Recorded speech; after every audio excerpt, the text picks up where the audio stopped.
Mare? Uy, Mare! Long time no see. Kamusta ka na?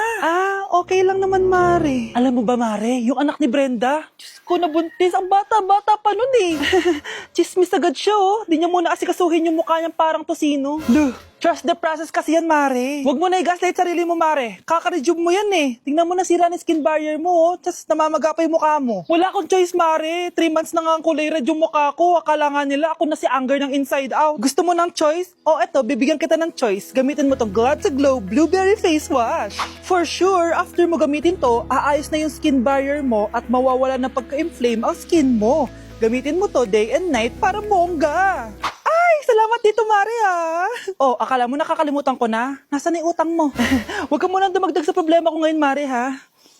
Good morning, class! Good mood si ma'am ngayon, ha? Sana good mood lang siya gang mamaya. Bago tayo mag-start, mag-pray muna tayo, okay? Sino gusto mag-lead? Di ako marunong niyan, ikaw na lang.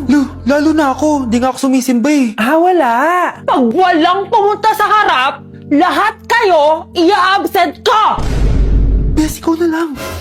Mama ko na lang po. Madali naman pala kayo kausap eh. Okay, class. So, dito na nagtatapos sa lesson natin. May 1 oras pa pala tayo eh. Sige na, i-dismiss ko na kayo. Yes! Be, tara gala tayo. Tara, be. Buti na lang talaga dinismiss tayo agad. Aba, excited? Uwing-uwi? Ayaw niyo siguro sa subject ko, no? Maghihintay kayo hanggang 4 p.m. dito! Walang uuwi!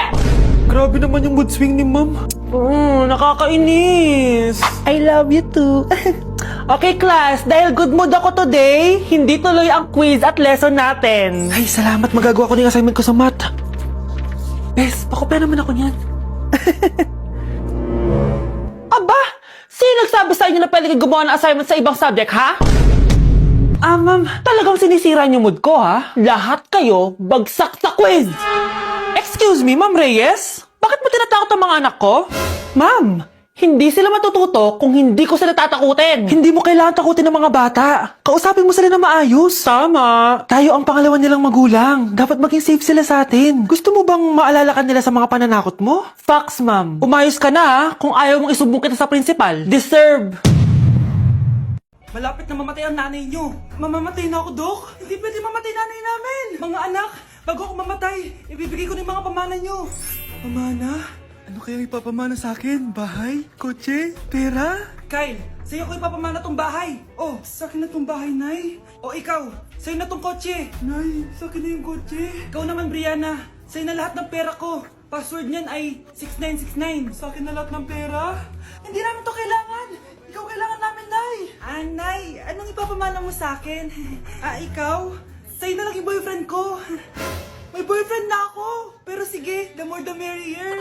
A few moments later. Hindi na tatagal ang nanay niyo. Parang ito na yung mga anak. Ay, Nay, wag! Ba't pa kasi kailangan mamatay eh? Be, swap tayo. Sa'yo na lang isa kong boyfriend, tapos akin na lang yung pera. Ayoko nga. Pambibili ko to ng bagong iPhone.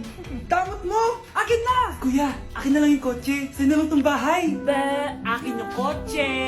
Akin na yung susi! Sa'yo na lang tong bahay oh! Ayoko nga eh! Asan na yan? Ayoko nga! Asan na yan? Kinasabi! Uyan na kayo! Matay lang ako. Nag-aaway pa rin kayo. Nay, buhay ka? Dok, pakancel na lang yung sakit ko. Mabubuhay na pala ako. Nakancel ko na, madam. Ibalik niyo sa akin yung mga pinamana ko sa inyo. Punyeta kayo, ha?